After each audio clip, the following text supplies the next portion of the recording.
So if you're a Witcher fan, then you might be aware that Geralt is supposedly about 100 years old at the time of Witcher 3. And if that was something you were ever curious about in the past and you tried to look it up, you wouldn't have needed to look far to find videos with tens of thousands of views making that exact claim. In fact, right this very moment, a quick Google search will tell you that Geralt is 100 plus, and there's no shortage of Reddit and YouTube comments confidently saying that he's exactly 98, or 97, or whatever made-up number someone decided to pull out of their the day they made that comment. And I sound the way I do a little annoyed because the whole Geralt is 100 topic is one that has always annoyed me, going back years, and I'm making this video because it's finally, in canon, been proven wrong. And the reason it's annoyed me, by the way, just to explain, is because all of those claims of Geralt being so elderly, near or above 100, were based on one singular line from Witcher 3. A line where Geralt is poking fun at Vesemir for being old, and where Vesemir pokes fun right back. Things used to be simpler. Monsters were bad, humans good. Now, everything's all confused. Used to be exactly the same. You've just forgotten. Do well not to point up my age. You're near a century old yourself. Now, I will say, that line is a mistake, it doesn't make sense without mental gymnastics, and there's just no way around it. Obviously, Witcher 3 is my favorite game ever, but there are little slip-ups here and there, and that's one of them. The reason I say that is, well, to be fair, there are a couple of things going on here. The first is that, for whatever reason, the Witcher community has always taken that line completely literally. People hear Vesemir say Geralt is close to 100, and that has turned into every source imaginable for the past decade, saying that Geralt is 99, 98, over 100 by the time of Blood and Wine. I mean, Netflix Witcher fell for it. A couple of years ago, they released an official timeline where they had Geralt as a 100-plus-year-old even during the events of the books, which makes absolutely no sense and is yet another reason I'm convinced the writers of that show never read said books. They probably Googled how old is Geralt and put no further research into the topic. Anyway though, what you'd be totally correct to point out about that Witcher 3 line is that you can easily make the argument, and I would agree, that Vesemir is just joking and exaggerating there, and people shouldn't have taken that line literally in the first place. I mean, 100 could mean 85, 80, or maybe even 70 if you're really stretching it. And I will say, I do think that was the intention on CDPR's part. They didn't know exactly how old Geralt was back in 2013, 2014, whenever that line was written, so they put in a line that gave us a pretty big range where things could still make sense if Geralt's age was ever officially revealed. That said though, I think most of you would agree that even as a joke, saying someone is nearly a century old doesn't make sense anymore if they're only about halfway there. Which is the case, because Geralt's true and now canon age is 61 at the time of Witcher 3. He would be turning 61 that year, so maybe he was still 60, and to give you a few other ages on the timeline, 59 during Witcher 1, and only 42 the year Ciri was born. Which, if you're wondering, makes Geralt approximately 38 years younger than Yennefer, and not that much older than Dandelion, who's well into his 40s as of Witcher 3. The source for this, by the way, is the latest Witcher book, Crossroad of Ravens, which finally gave Geralt a canon birth date of 1211, 61 years before Witcher 3's 1272. And if you're about to point out that it might be a little unfair to call that Vesemir line a mistake, considering the new Witcher book didn't exist when Witcher 3 was written, well, no, I don't think it's particularly unfair, because the truth is, it has never made any sense for Geralt to be 80, 90, 100 years old.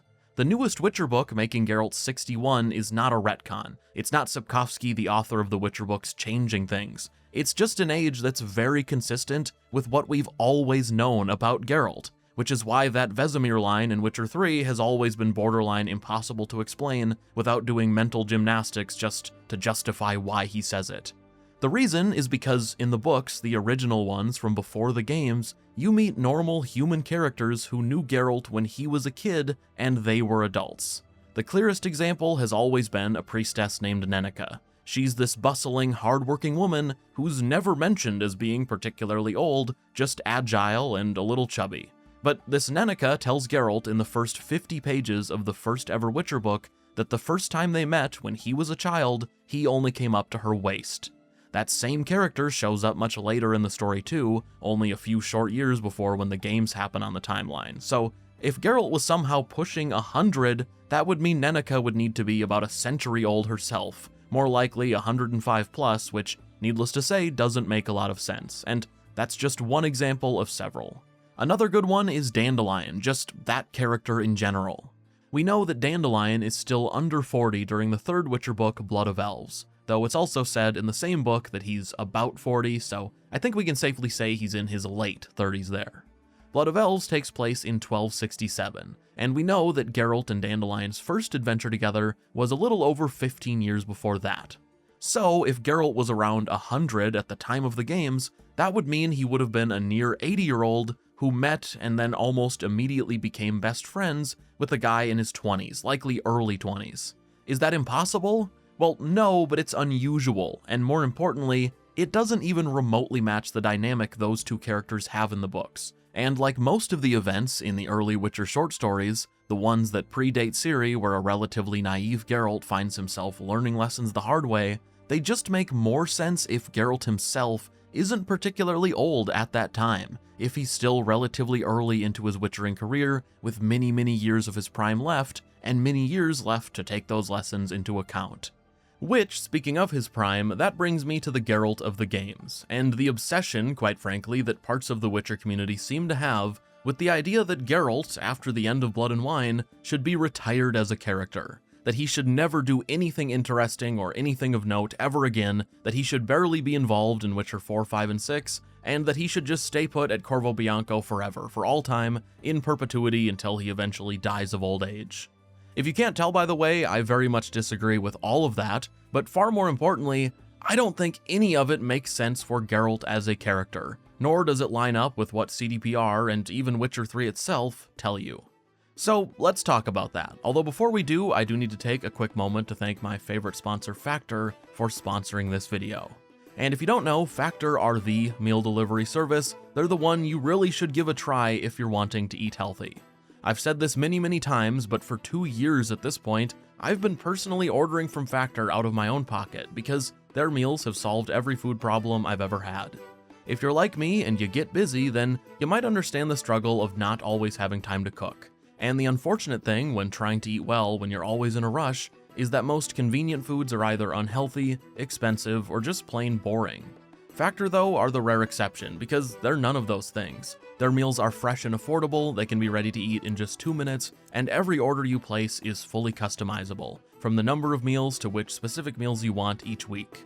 I love Factor, and I think you'd love them too, so to get started yourself, head to factor75.com or click the link below and use code NEONFB50 to get 50% off your first Factor box, plus free breakfast for an entire year. If you're on the fence, just know that you won't be locked in for anything if you give them a try. You can cancel at literally any time with no charge, no consequences, so I'm just personally recommending give that heavily discounted first box a go, and I promise you won't be disappointed.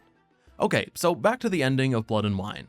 If you don't remember exactly how it goes, after finishing his contract for Dettlaff and being rewarded with a vineyard for his efforts, Geralt and Regis agree that they deserve a bit of rest, and then, just a few minutes later, Witcher 3 ends.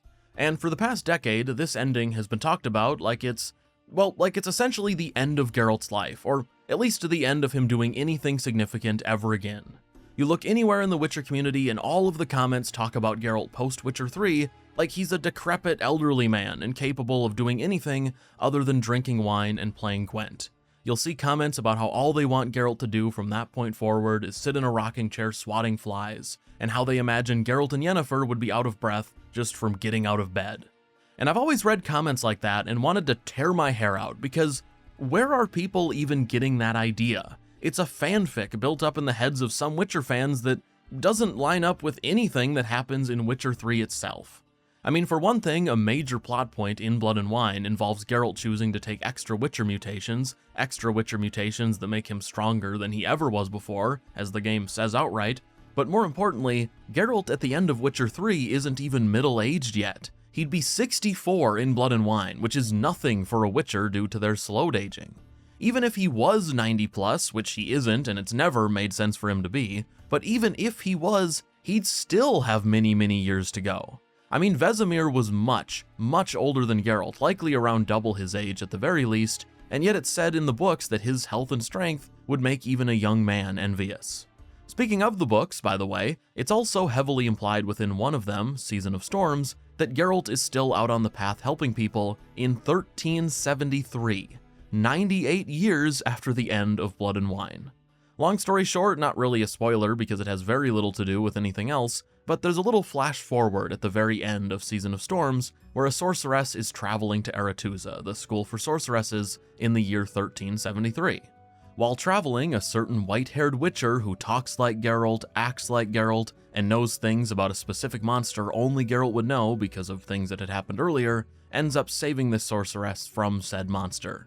Even more importantly for this video and this conversation though, CDPR recently talked about exactly that moment in relation to Geralt's future.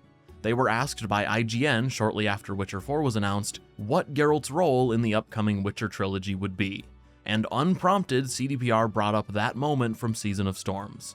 They said because of that moment, they know Geralt will be around for a very long time in the game timeline, and to not worry because Geralt isn't going away anytime soon.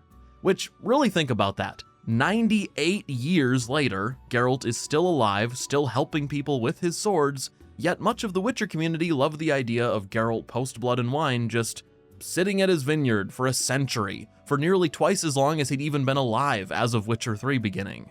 Don't get me wrong, I don't think the credits roll on Blood and Wine and Geralt instantly springs back to action, instantly starts wearing himself down again. I think it's a great thing that Geralt has a home and a place to rest after Witcher 3. I expect Corvo Bianco will be a part of his life moving forward and a part of his story. But at the same time, Geralt has a lot of life left to live, and I really, quite frankly, hate it when people act like he should have no future as a meaningful character. That in Witcher 4, 5, and 6, he should only show up as a gag during a Gwent side quest because he's so old and just spends the rest of his life playing cards. In my opinion, that's depressing. That's insulting to Geralt as a character, to what he means to Ciri, and to how important he is to just about every major character in the Witcher world. I mean, The Witcher 4 is about Ciri becoming a Witcher, her making the wildly dangerous decision to take Witcher mutations, something Geralt almost certainly would not agree with or want for Ciri. For someone to look at that scenario, for someone to think about a trilogy centered on Ciri, a character to whom Geralt is bound by destiny, their fates forever intertwined, and to then come to the conclusion that Geralt should only be a gag Gwent boss in that story, well, that's an opinion that gives me a headache. There is no one more important to Ciri than Geralt, and personally, I think Geralt will be very much involved in this new trilogy. I think we're far from seeing the last of him, and that he's a character with a lot of tread left on the tires.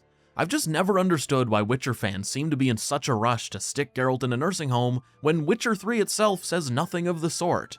In the Triss ending, Geralt doesn't even stay at Corvo Bianco. He and Triss live in Kovir, where he continues to be a Witcher. I mean, Triss is like 31 in Blood and Wine. Why people think she and Geralt would retire boggles my mind. She's not even 10 years older than Ciri is. And in the Yennefer ending, she and Geralt travel and do whatever they want. Geralt never says he's retiring, and in fact CDPR recently released a Witcher comic called Corvo Bianco, and in that comic, he and Yennefer aren't sitting around doing nothing. Yennefer doesn't even live there full-time. She comes to visit Geralt during the comic, and Geralt quickly finds himself getting wrapped up in a new adventure where he's forced to leave Corvo Bianco and get back on the path. And in doing so, he doesn't miss a beat, because he's not old. Point is, the whole Geralt is an elderly, scoliosis-ridden retiree narrative is just a fanfic people have invented in their heads, and it's one that has never made much sense, and luckily, I think CDPR are well aware of that. That said, I think I've properly exhausted the Geralt isn't old topic, so thank you so much for watching. If you enjoyed this video, please consider leaving a like, and be sure to subscribe if you want to. Obviously, I'll be covering Witcher 4 extensively, more Witcher lore stuff is coming too, plus later this month I'll be doing a video on Crimson Desert, which is a very Witcher-esque game I've been interested in, and then there's a Kingdom Come Deliverance video coming, as there always seems to be on this channel, and a whole lot more. Thank you so much for watching though, thank you to my patrons as always for your support, and that is all. See ya.